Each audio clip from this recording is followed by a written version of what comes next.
Micaela also included this. Let's hold it up upright, shall we?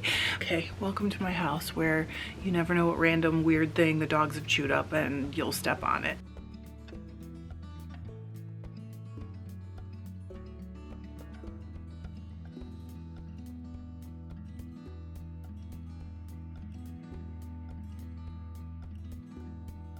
Hi, welcome to Fiber Love Diary. I'm Trish if we haven't met, and if we have met, welcome back. How are you? This is the channel where I document my fiber arts journey. So you might see knitting, spinning, blending, washing and processing fleeces from the very beginning, all the way into a garment. I've done it here. Weaving, a little bit of sewing, because sometimes weaving comes with sewing, and other stuff too. I don't know, there's other stuff. We are coming out of winter here in Michigan. It's awesome. And I had a few weeks there where really all I was getting done was knitting all the socks I was supposed to, and then like a little bit of extra stuff. So I wasn't filming very much. Got to get back to it. It's time. Today it's time. I'm headed to the post office in a few minutes to drop off orders. Thank you so much. You guys have been keeping the store hopping. I love it. I appreciate it. I'm hoping to get into the dye studio tomorrow, so there will be new stuff soon. Today, we're going to open something from one of you guys. It is a package. We're going to open and tell you the story of this and process it. It's all going to be something we do together. So let's see if we can get this up here. It's from Greg, the black sheep at Territorial Livestock. So Micaela, the owner, the animal mom, the everything, rancher at Territorial Livestock, contacted me. And you know that doing this sometimes gives me the most cool and fun opportunities. And she contacted me and said, hey, I have this sheep. I'd really like to send you his fleece. If you would process it for me. She likes the channel. We had a little chit chat. We actually had a meeting on Zoom.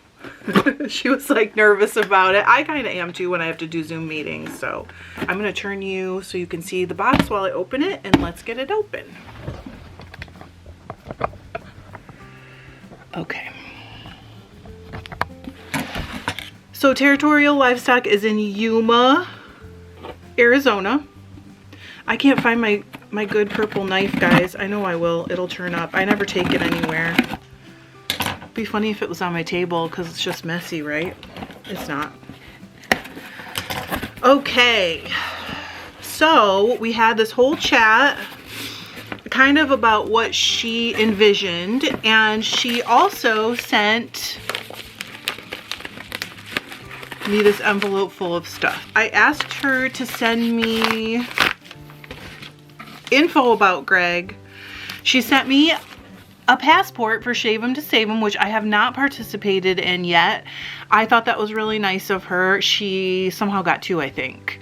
And so she sent me the pin that goes with it. I know some of you guys are participating, and you'll see why in a few minutes. So she did mark the page for Greg, but we'll get more into this as we go. Okay, this is future me. It is right after Christmas, actually, when I'm filming this part. Micaela also included an extra Shave 'em to Save 'em passport for me to give away to one of you, so please watch to the end so you can see how to win it. I asked her to put a little info together that she wanted to make sure that I shared. Start with what she actually wrote, and then she sent me some stuff too, which is really cool. Oh my gosh, Micaela, this is so cute. She said, thank you for participating in this special video collaboration between Fiber Love Diary and Territorial Livestock Company. The star of this video is Greg. Gregory is a Navajo Churro ram that was born July 6, 2023. He was born a triplet. Navajo Churros are known for having multiple births. In California, on the small Crazy Wolf Ranch, our ranch, Territorial Livestock Company, had been looking to start a small sheep herd, particularly black sheep. Why black sheep? Yuma, Arizona is home to the Marine Fighter Attack Squadron 214 Black Sheep. As a young girl, I raised a black Barbados sheep for 4-H that served as the mascot as well. You didn't tell me that. Okay, so now as a first-generation rancher, I was determined to have a small sheep herd of my own with a black sheep. We were so excited to find Greg at such a young age and be able to train him for his role as the 214 mascot. So Greg is the mascot for the 214. Isn't that so cool? Greg is beloved by the squadron, and we have been using him to educate the public about the heritage breeds of America. As a member of the Livestock Conservancy, we have learned so much about heritage breeds and strive to educate the importance of securing heritage breeds. I can't read. We hope you enjoy the Shave 'em to Save 'em Passport, a Livestock Conservancy initiative. Please follow us on social media and give us a call or text. We would really love to see the finished project from Greg's first fleece. So I will be processing Greg's first fleece. We had a really cool meeting about this. This is his lamb fleece. So there is some info here on Navajo Churro. Did we actually spin these in the breed study? I'm not sure, but that would have been fully processed. So what she sent me is that they're acclimated to the dry climate of the southwestern United States. The breed's wool has sustained both Navajo and Hispanic traditions. They're double coated for the most part.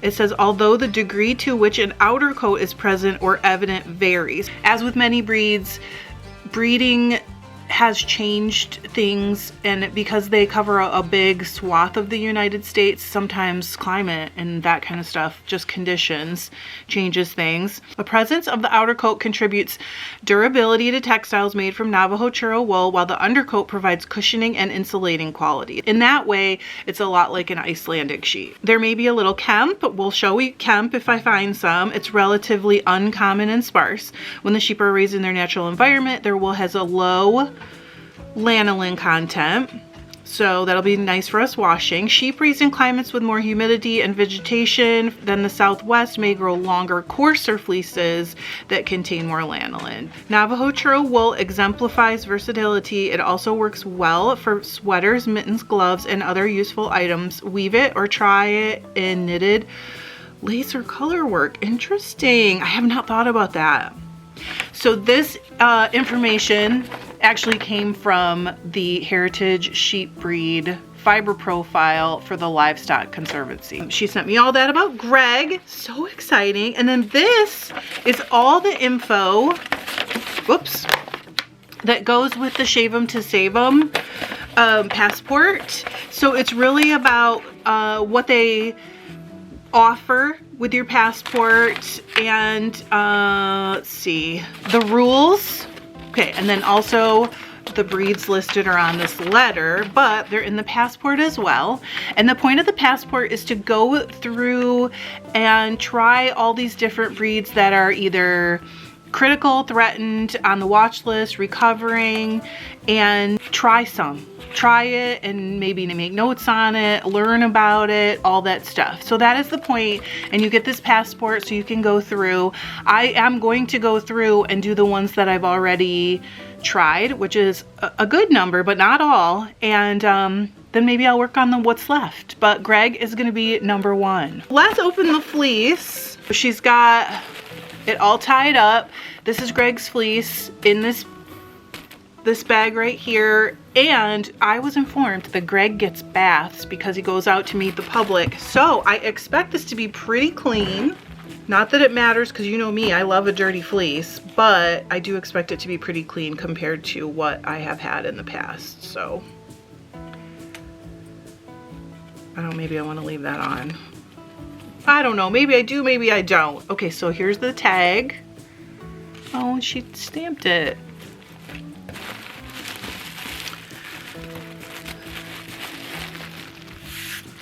We will probably be talking more about Navajo Churro as we go through the process of, oh, Greg, of processing that, of making this into yarn. It's going to go back to her. She wants to be able to show it in the education piece of what Greg represents to the community. So look how clean this is. And for Navajo Churro, it's quite soft. I mean, I would say that doesn't make it like soft as merino, but because I think it's his, probably partially because it's his lamb fleece, it's very soft. The outer tips have some lightening, which is super, super common in a black fleece. He is quite dark.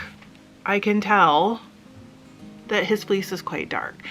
The tiniest, I mean, there is very little vegetation in here. Most of this is gonna fall out as I spin and do stuff with it. So yeah, you guys, let's process Greg's fleece. I am so excited. It even smells like soap. Did you wash this first, Micaela? I'm still gonna wash it because I don't know for sure, but it seems very clean.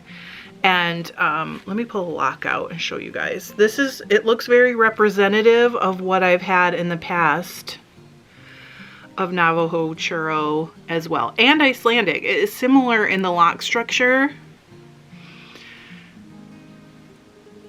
Really pretty. It is time to go wash Greg. I mean, I know Navajo Churro is not a greasy fleece, but like I can't even feel anything on my hands because he's that clean. So really he doesn't need much. This will be a little unusual in the washing technique because he needs so little, but that's good. We haven't done one like that before. So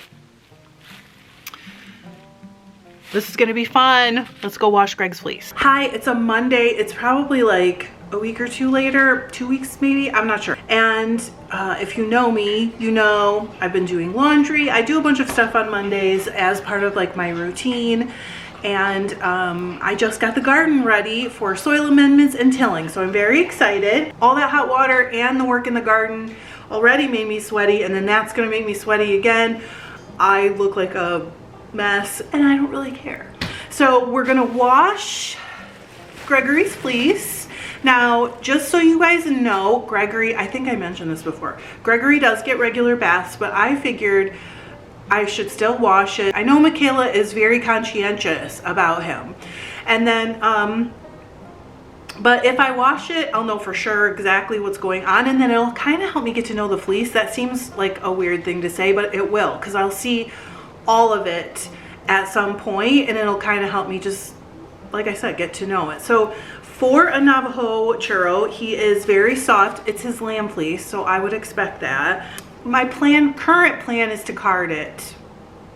And I feel pretty confident that that's what we're gonna end up doing. But again, I'm gonna wash it and then we'll actually put it on my sweater drying. You've seen them before. I use these like racks that I bought at a garage sale for 25 cents a piece.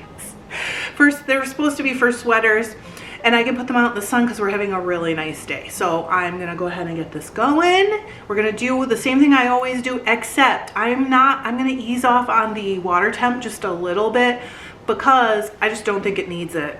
It's not very lanolin-y.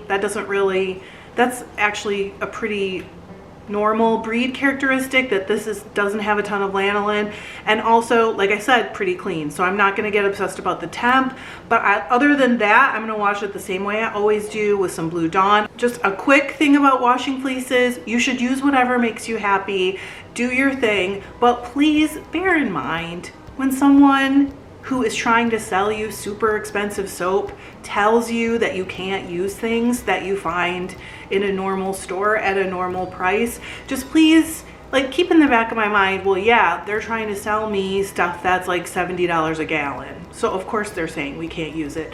But the truth is, soap is soap. It is not good to put anything with enzymes on your wool for an extended period of time because they will eat into the protein fibers. The rest, your mileage may vary. I'm not going into it any further. Just be careful, because some people are out there just trying to sell you everything and not actually trying to help you accomplish your goal of a perfectly clean fleece at a reasonable price. Let's wash Gregory's beautiful fleece.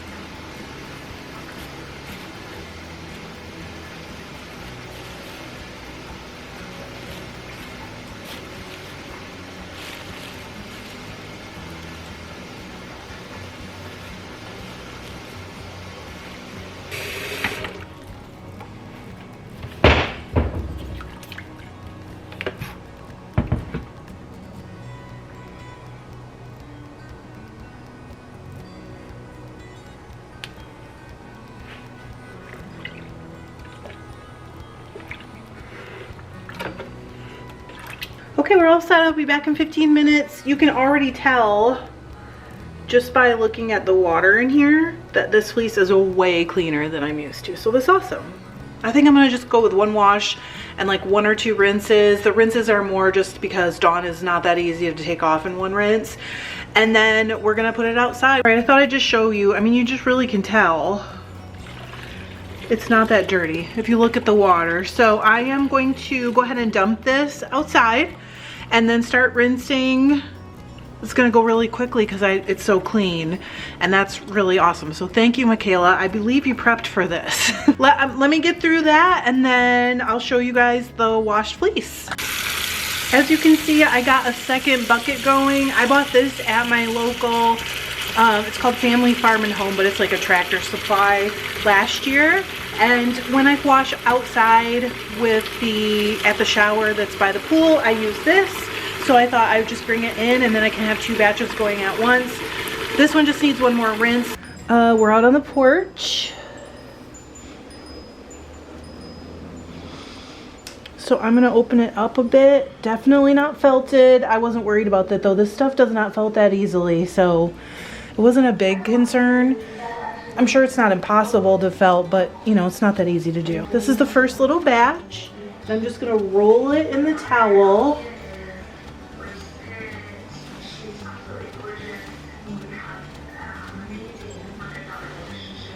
And I'm actually gonna leave it for like an hour. The longer you leave it, the more water just like wicks right out into the towel. So the longer you leave it, the less time you'll need outside. And I've already put the drying rack outside, so we'll have it outside pretty soon. I didn't get film of the last rinse on the first batch, so I thought I'd quickly just show you. This is the second rinse. Like, that water is so close to clear. So that's all it needs. 1 quick wash and 2 quick little rinses, mostly for the Dawn, and we're in business. It's time to start carding. This is the whole fleece, Gregory's whole fleece. I moved an empty box here, and I have done this before. I like to pick it over a box to catch all the like dirt that falls out or anything that falls out. I am going to be carding it on the classic carder because it's not super fine. For a Navajo Churro, because it's a lamb, it's finer, but it isn't super fine, and really that's all that my Strouch Finest is good for. So I got to clean this off. You can see I didn't clean it after we did Erica's bat. And then I'm going to start picking this and carding it at the same time. I'm just going to listen to a book while I do it. I know someone will want to know, what am I currently reading? I'm listening to The Dark Horse by Craig Johnson. It's a Walt Longmire book. It's, I think, the 4th one. Let's get going. I want to see how much of this I can get through in an hour. But first, I need to clean this off completely. This is like what the lock structure usually looks like. And it's really nice. He's got a very sound fleece, especially for a lamb. And it's really pretty, so it's gonna make beautiful yarn. See these little shorties that are coming out? Those are his undercoat, okay? And then when I pick the fleece, before I card it, I wanna like loosen it up, because if you try to card these big chunky locks, it just takes 3 times as long. So also, the carder just handles it better if you open them up. So it's called picking. I also take out any like grass or anything like that while I'm picking the fleece. And what I do always, pretty much always, is I'll just grab a lock. Well, I'll grab a big handful, but I'll grab the sides. See, this is the whole lock. And I'll just grab it from the side and spread it apart like this. If I'm gonna card it, this is what I do. If I'm going to comb it, I handle it differently. But then you end up with this, and like sometimes you'll see a little second cut. Just pick it out. And then that'll run through the carder much more easily than those big chunky locks.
Okay, I really like to show this too. This is the first pass through the carder. These fleeces do pretty well carded. They don't really need a ton, so probably one more pass will do it. But I always like to show this because a lot of times people are like disappointed the first time. They're like, oh, this isn't what it's supposed to look like. I mean, this is what it's supposed to look like. This is actually perfect. And as it goes through, each time it gets smoother. That there's some shine to it. See that? It's beautiful. I had a friend over today and she looked at it and she was like, ooh. So it's a nice one. Way to go, Gregory. Good hair growing. I'm going to start the second round, and what I'm going to do is there's 3 bats here. You can't. So I'm going to divide each one into 3 strips, and then I'm going to do a new bat with 1 strip from each one. That helps get it more blended. This isn't like one of those cases where I think things are going to be different bat to bat to bat like they would be if I was like color blending or whatever. But I still think it's a good idea to get everything really well blended. So I'm going to split them in 3 the long way. Wait a minute. Do I have the whole bat? They're just like peeling apart. Okay. Split them in 3.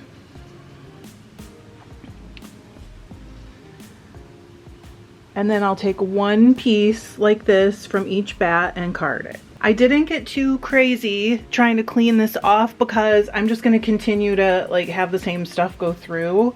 And when it comes to the end and I'm going to card something new, I'll get really, really picky cleaning it. But I want to spread this out, and if it's too thick, what I'll do is draft back a little bit. If you put it through too thick of a layer, more fiber will stick to the flicker in.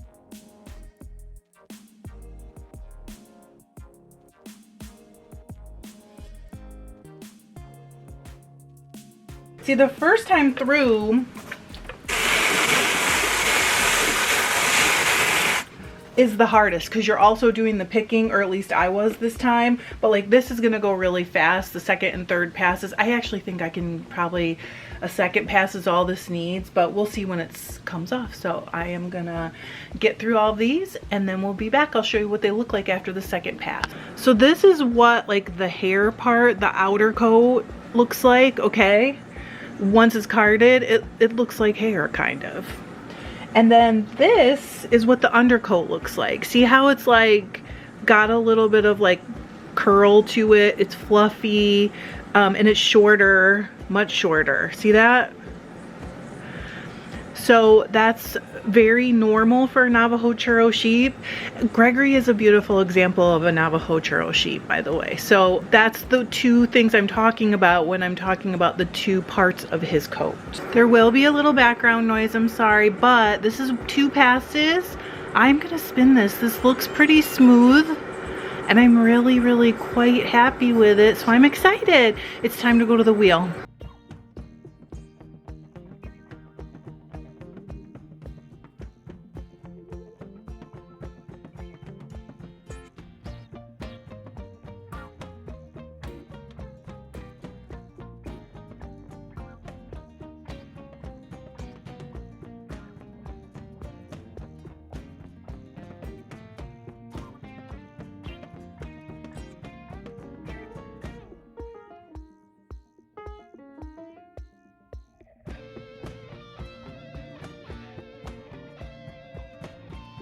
Now all the singles are spun for this type of yarn. I am going to spin the rest of the fleece into a different type of yarn.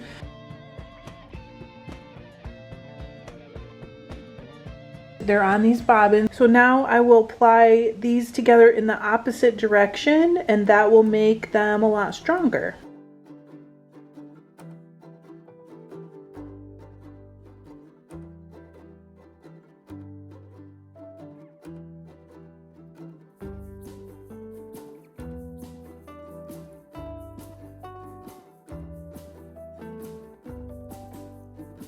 This is what it looks like plied on the bobbin, and we're going to take it and wind it into a hank. This is called a Lazy Kate. It will hold my bobbin while I use this. It's called a Yarn Swift to make a hank. So let me put this on.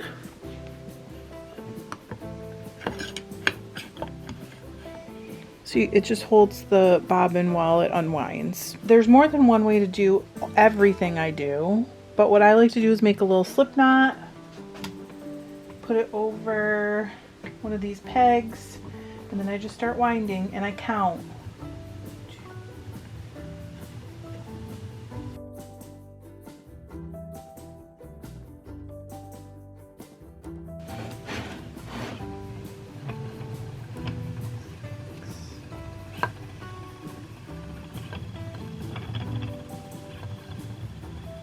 Okay, so almost exactly 99 times around the Swift, and this Swift is set up, you can set it for different length hanks, but this is set up for a 2-yard hank.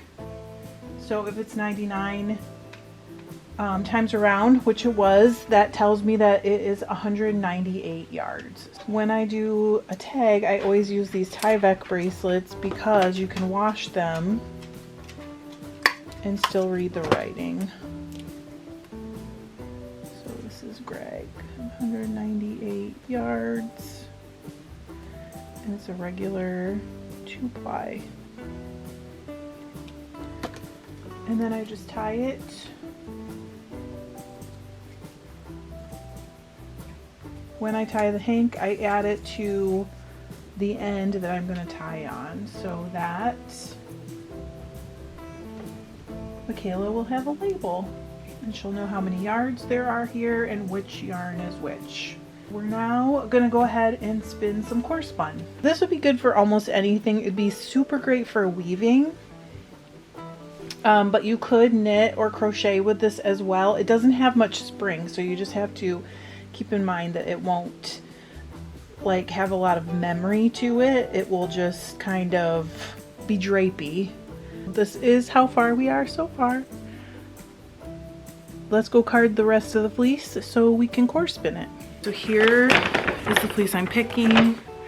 Here's the bag it's going into. And then I have this little bag for saving shortcuts and like knots that I don't want to include or whatever. So here we go.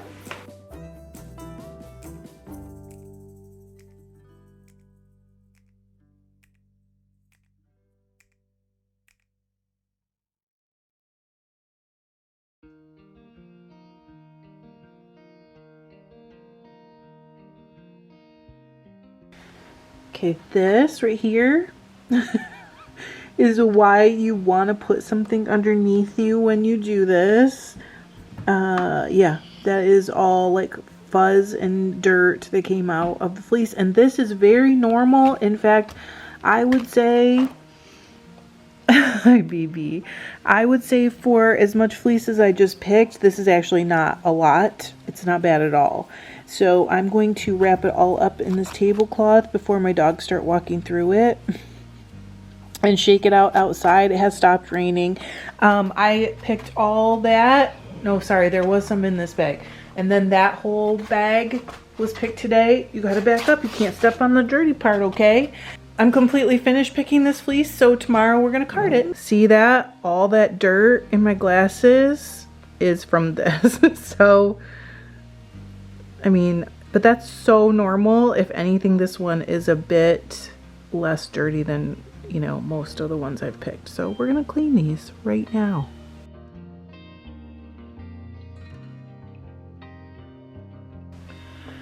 Okay, so I don't know, it's probably a week or two later. I have my bag full of bats. They've all been run through twice. And I'm going to spin at least 2 different types of yarn still for Micaela to have when she is showing people, you know, basically what you can do with Greg's fleece. The first one I'm going to do is a very bulky single, and then I'm going to ply it with a skinny black yarn essentially. So it'll be like a bubble style yarn, but it'll be very simple bubble style yarn because I don't want to take away from Greg's beautiful fleece. So I haven't used this wheel in forever. I'm gonna put a few drops of oil on it. Now we want the bobbin to spin faster than the flyer for double drive. That's how it draws on. Now we hope it won't make noise. We'll see how we do, but we'll troubleshoot it as we go. Okay, you get to see my two friends here. So while I spin with this, this is what's called a woolly winder. A normal wheel has a plain flyer that has hooks across the this arm, but this wheel or this flyer, there's a gear on the bobbin, and as that turns, it turns this gear, and this gear moves this back and forth so that I never have to change like what hook I'm on to avoid it being built up in one place. It'll just wind it on back and forth as I go. So I'm gonna grab me one of the bats. This is the first one in the bag. And we're gonna just open it up. Okay, gotta open it up in the correct direction or it won't work. There is still a little tiny bit, there's not a lot of like stuff from outside. Sheep live outside, right? So that happens. And as I go, I will just pick that out, so it's fine. Okay, so the bat opens right up when you try to open it the right way. And then what I'll do is take a strip.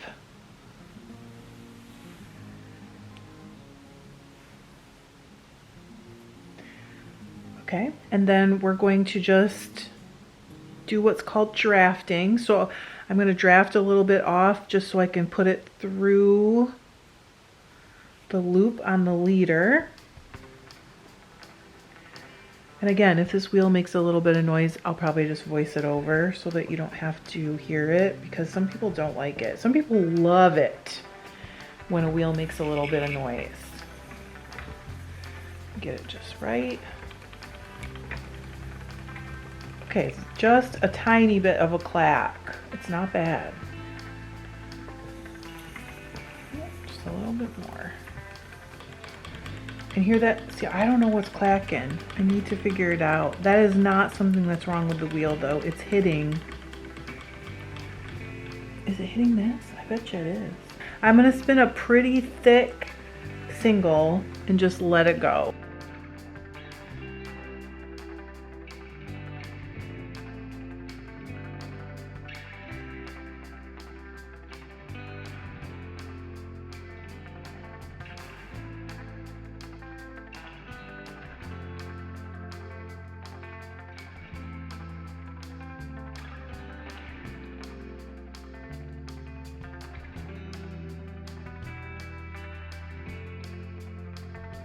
Okay, so you can see, hang on, let me get a good, there we go, that this winds back and forth and just makes a nice even bobbin. It's really nice. And then I'm just getting a kind of a thick single.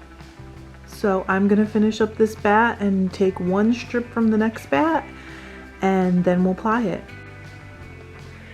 Okay, so I have these two bigger bobbins of the singles, you can see. So what I'm gonna do is ply that with this. It is a very, very fine, almost thread, and it is cashmere and silk, I think. If you are crafty or artistic and you need something and you go into your stash of supplies and you find the perfect thing, it's like winning the lottery. So today I won the lottery and this is the prize. Sometimes I would use something very, very bright or colorful for this because it's going to be a tiny amount and it would give it a pop, but I don't want to take anything away from Greg's fleece. So I picked something that looked very similar. It's gonna disappear. And that's really what I want in this case. Perfect thing. I have the tension on my wheel set up pretty tightly. I want it to pull the yarn out of my hands fairly quickly so that it doesn't twist and twist and twist.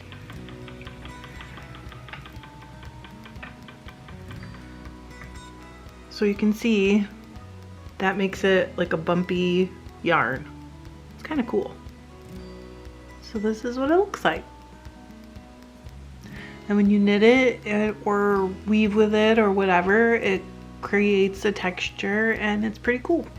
So I have two more types of yarn I want to spin to send to Micaela, and I have started the next one. I am using an electric wheel this time. That's what this is. It can spin a lot faster, and I want to spin a really fine yarn this time, and the faster wheel helps me do that. Right now I'm just spinning the singles from those bats and I will ply them together later. It's hard to believe, isn't it, that this right here turns into that.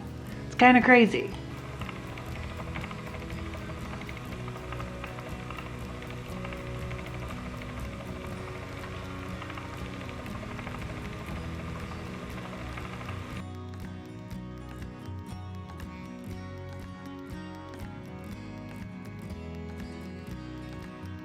While I was spinning these singles, I realized that I had already done a straight 2-ply yarn, even though it was a lot like squishier and thicker. So I decided that I would do what's called a chain ply with these singles. That means I can put them all on one bobbin, so you just keep spinning and spinning. And what I will do is chain them into a 3-ply yarn. But I wanted to show you something. So the amount that is on this bobbin is the same amount that I still have in this bag. So like this whole huge bat, you can see, is on one bobbin when you spin it, because you push all the air out when you do it the way that I did. So there's just a lot of air trapped in this bat that isn't in this bobbin, but it spun up so beautifully. Let me show you how thin it is. So when I chain ply it, it will be a 3-ply yarn, and I'm gonna do that next.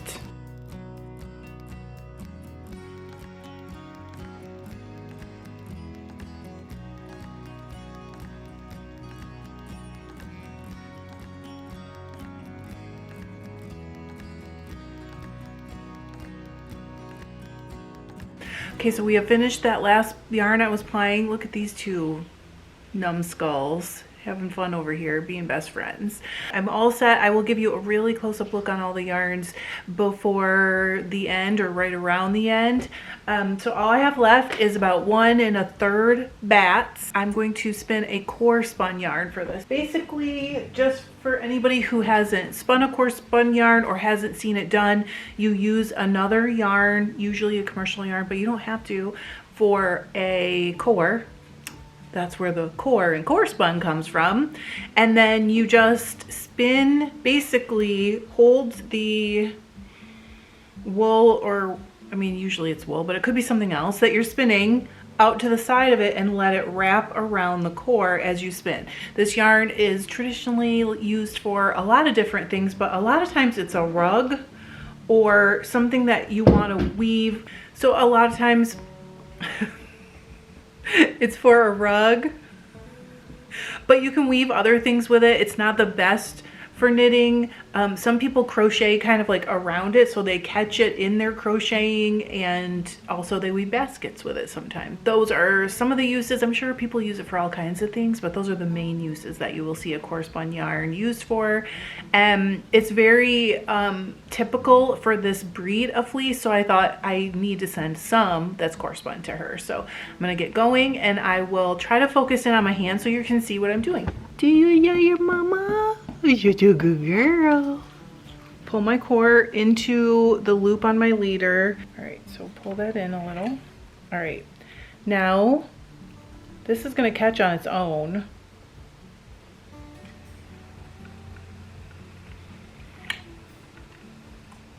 Wait a minute, am I going the right way? Yep. And then I'm gonna just let it spin on to that core.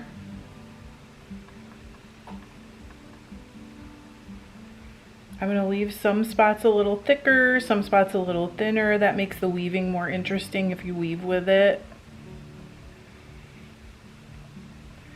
You can see I just use my thumb and forefinger on my left hand to grab a little more wool, and then let it just spin right onto that core.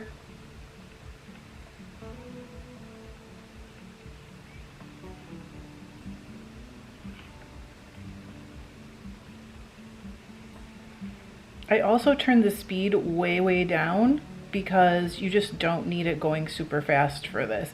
If you let it go super fast, what will happen is you'll just end up with one that's spun so tightly and so fast that you won't be able to control the drafting, which is what I'm doing when I pull some of the wool out of the wool supply.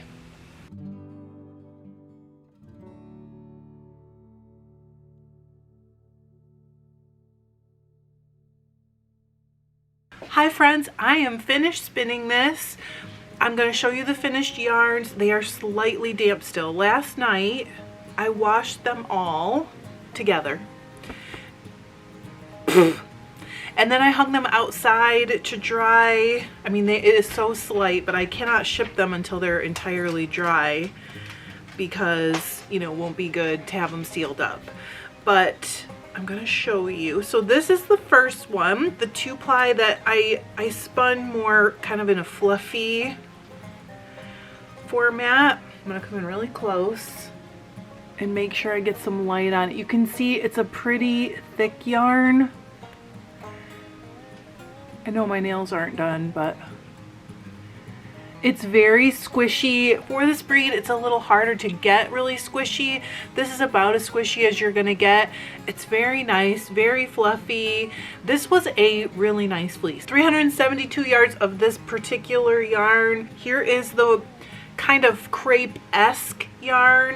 Let me twist it so you can see it better. This one has a lot more texture to it. There's a little piece of grass or a seed. This actually could have come from my backyard because leaves and everything are falling out of the trees, but you can see it is very textured, relatively close to the same weight, I would say, but much lighter because it's just one single that's all fluffy. 296, I hope my math is right, yards of this one. Okay, then we did our 3-ply that is chain plied. Even with the 3 plies, this is quite a bit finer than the other yarns. And again, this is 3 plies instead of 2. The way I spun it, as well as that type of plying, makes it a more dense yarn. Typically, the hair sheet breeds do make a more dense yarn anyway. You have to kind of, I don't know how to explain it. You have to kind of know how to work with them to make them a little fluffier and squishier. Like, what are the techniques? This technique should not and did not make a fluffy yarn. It's dense. It would be so great for weaving. It'd be so strong. I mean, you could knit with it too, but it's not going to have any bounce. Like, you can see if I stretch this, it does not bounce back at all. So we've talked about that before. It's also not squishy. It just feels solid, kind of. It's really, really nice though. And I got, let's see, how many yards did I get? I can't remember. 384 yards. And last but certainly not least, and definitely of this group, one of my favorites, it's kind of a toss-up between the 3-ply and this one. I love them both. This is the core spun.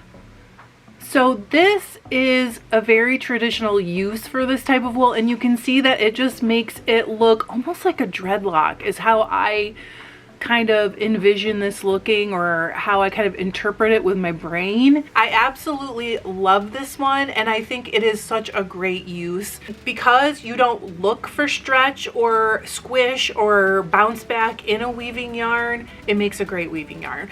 Not to say again that you couldn't use it for crocheting or knitting. You totally could. There's nothing wrong with that, and there are no rules, which is good news for someone like me who likes to break all the rules. So that's all of them. Oh wait, I got, let's see, 102 and 132. So 234 yards of the core spun yarn. This has been such a wonderful, fun thing. This took me longer than I expected. I had unexpected things that had nothing to do with the fleece. It was all me, and I really feel like I owe Micaela an apology for the taking so long, even though when we like made this deal, whatever, I had told her, like, I really don't know how long it's gonna take, and I just want you to know that, not having any idea what was coming. But if this was a very fun and awesome experience, I really appreciate Micaela, you trusting me with this, and I cannot wait for you to get it back and see it. I'm gonna get to stamp my passport that I did Navajo Churro raw, because I have spun it processed before, but I have never processed one myself. Okay, so if you've made it this far, I need you to please comment Gregory and Gregory alone. If you made another comment that has Gregory in it, that is not going to be it. It has to be just the word Gregory, Gregory. I'll put it on the screen. And that is your comment to win this passport. I will pick a winner in a couple days in a short. So please subscribe so you can see the shorts and you'll know if you won. Thanks. Thank you so much. I cannot wait for you to get this in your hands. Again, I just need to make sure it's 100% dry before it gets sealed up in a box to go all the way across the country to Arizona. And I really appreciate it. And please tell Gregory he's the greatest and most awesomest. I hope you enjoyed this. It's a lot of information. It's a lot of techniques. I hope you enjoyed it. I will see you soon for more weaving, dyeing, spinning, probably some knitting, all kinds of stuff. Thanks. I love you. Bye.